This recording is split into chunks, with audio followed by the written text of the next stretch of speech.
Hi guys, welcome back. It's Brian, and today this is a movies of 2015. So I'm gonna do an Oscar prediction on the main categories such as best actress, supporting actress, actor, and then best picture and probably director. And I'm just gonna quickly talk about the films that I got to watch in 2015 and that I own. Some of them I watched, but I just want to show you the movies of 2015 I own from this year so far, and I'm waiting for more to hit Blu-ray. But these are the movies, as of right now, I've been told are great and have gotten to watch. And these aren't, I bought more movies than this in 2015, but these are just the movies from 2015 that I bought. So the first one is Goodnight Mommy. Now, I'm throwing this one out there because this was a recommendation. If you're a fan of Chris Stuckman's channel, big time movie reviewer guy, he talked about this movie. He does a couple small indie films and sometimes foreign movies like this one. He recommended it. It was great. I have a review up on my channel for it. Check it out. It's a great buy. And if you don't mind reading, you'll have a blast with this. Next up is Avengers Age of Ultron. I thought this was a great sequel, regardless of what people said. Was it as good as the first one? I thought for the most part, yeah. I didn't think it was quite at the same level as the first one, but I had a lot of fun, and that's what I think the Marvel movies are mainly about, Ant-Man, again, I had fun with this. Great time, great movie, worth a buy. Now, Spotlight, I'm going to hold this one towards the end, because I do want to talk about this movie. Ex Machina, another movie. I wish this was nominated for Best Picture. I really loved it. I know the Danish Girl is getting a lot of hype with Alicia Vikander in it, but she was so good in this movie. I haven't seen the Danish Girl, so I can't judge it, but she was amazing in this movie, and this is one of my favorites of the year. So highly, highly check this one out. Great movie. Of course, I got one of the Best Picture nominees here, Mad Max Fury Road. Great movie. I highly recommend you pick this one up. Just some of the best action you'll ever see in a movie. I'm just going to put that to the side. Southpaw. I thought this was a really good boxing movie. Really good. I haven't seen Creed. Creed comes out this Tuesday, so I'm going to check that out and watch it. But Southpaw, I know it's not as good as Creed, according to everyone, but I really had good time with this one, and I'm glad I picked it up, and Jake Gyllenhaal is amazing in this. It follows a really good, nice little horror film. Again, a lot of people say if you like The Babadook, you'll like this, and if you like this, you'll like The Witch, which is currently out. So, check it out. Inside Out, the movie that I thought was good. Definitely a return to form from Pixar. I don't know if it's a Toy Story 3 good, but it was really entertaining and I had fun with it. But a lot of people are putting this at their second favorite movie of the year, their favorite movie of the year. I don't know if I would not go that high, most likely. But I had fun with it, and I enjoyed it, and it's a good movie. It's worth picking up. One of my favorite movies of the year is Straight Outta Compton. I love the rap group NWA. I love old school 90s rap. And this, if you don't know about the story of how they formed, this movie is so, not only is it informational, but it's very, entertaining.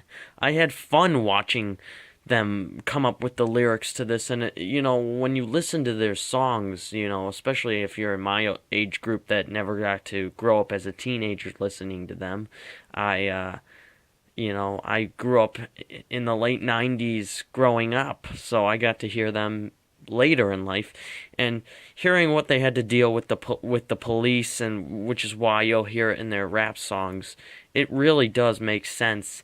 And then with the when you watch this and you see how Ice Cube left the group and Dr. Dre separated and they started making songs solo, basically roasting one another, it's it's pretty, it makes sense why, you go back to these catchy songs and you hear the lyrics and you're like, oh, Ice Cube's trying to say something bad about Dr. Dre and Eazy-E, and it's really cool. Plus, the people that play uh, the characters in this are some of the best performances I've seen all year, and definitely, even though I don't think any of them deserve Leo's Best Actor nom, I do think they should have been nominated. Ice Cube's son should have been nominated.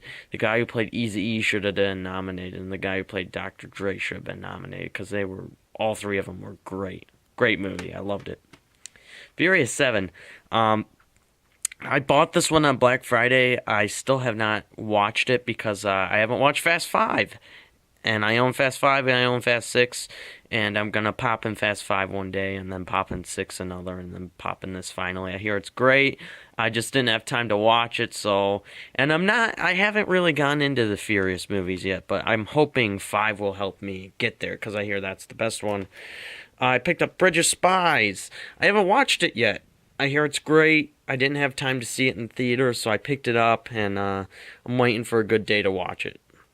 I'll put this one to the side. The Martian, however, I did have time to watch in the theater, and I loved it. I thought it was a great film.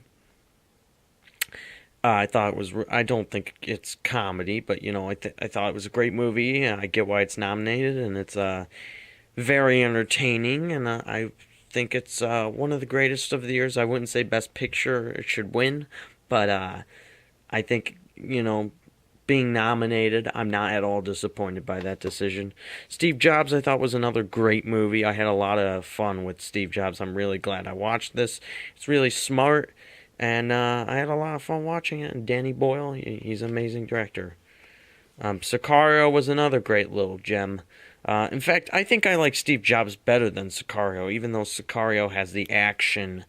I just had a great time with Steve Jobs. So Sicario was great buy too, but Steve Jobs I had a better time with. 99 Homes, just give me a second, guys. I haven't watched this yet, but it's kind of a hard movie to get on Blu-ray. There wasn't a lot of copies left at Best Buy, so I picked it up. I heard some great things, I heard some mediocre things, and I heard some bad things. So Michael Shannon, he's a great actor regardless if the movie's crap or not, and Andrew Garfield, he's pretty likable, so I'm gonna give this movie a shot. I hear it's pretty good and up until the end, or the ending is what ruins it, or I hear it's cliche or something, so I'm gonna try to watch it going into it with bad, not expecting much but hoping to get a lot out of it. Picked up Spy. This was a Black Friday buy again a little while ago. One of the funniest movies of the year. Definitely worth picking up. And watch it with a friend. It's really hilarious. Coming up to the last two here, we got Mission Impossible Rogue Nation. Haven't watched it yet. I know. I will get to it. I'm sorry, guys. I haven't had time. And then I picked up, as of recently, Trumbo, which I haven't watched yet either. But Trumbo, yeah. I will watch all of these, trust me. And I plan on reviewing all of them. So, the main movies I set aside were these four. Bridge of Spies, Mad Max, The Martian, and Spotlight. And these four are nominated for Best Picture, along with Brooklyn, The Reverend. Let's see, that's 5, 6. I'm missing one. Oh, and The Big Short. Oh no, it's 8, isn't it? And Room is nominated as well. And there's one more. Is it The Danish Girl? Regardless, I don't think it was The Danish Girl. I can't put my finger on it, but regardless, I'm gonna buy all of them anyways. But really quickly, I think the movie that should and will win Best Picture should be The Revenant. I don't get why some people would be disappointed by that, because I love The Revenant. I thought it was a great movie. I thought Leo's performance was so great. I think he should win Best Actor. Finally, he deserves it. Honestly, all four of these films, I haven't seen Bridge of Spies, but out of these three that I've seen, Spotlight, I thought was great, man. Max has some of the best action you'll see in a movie ever, and The Martian was probably one of the funniest movies of the year, but it's not a comedy. Spy is one of the funniest movies of the year. I just wanted to say that these are the movies of 2015. I had a great year. I saw The Revenant in theaters. It was amazing. I loved it. I saw The Hateful Eight in theaters. It was amazing. I loved it. Star Wars I saw in theaters. I thought it was good, overhyped. I still think Deadpool's better. Um, and, this year's been a great year for movies. But I'm gonna now review all of these movies individually, all the main ones, all the 2015 releases, and then, yeah. So by the time all the 2015 movies are out on Blu-ray, I should have reviewed them all. Room comes out on Blu-ray this Tuesday with Creed and The Danish Girl and Legend. I'm gonna probably pick up those three and review them. So I'm excited, guys. So I hope to see you in the next video, and I think The Revenant will win Best Picture. And I think Leo will win Best Actor. And I think Brie Larson will win Best Actress. And the guy who directed Birdman might win for Best Director, but honestly, I think it's going to be George. I think George Miller deserves it the most, but I honestly think it's going to be either Ridley Scott or it's going to be Adam McKay. I think Adam McKay will win. Who knows? I could be wrong. But I'll see you guys in the next video. Thanks for watching, guys.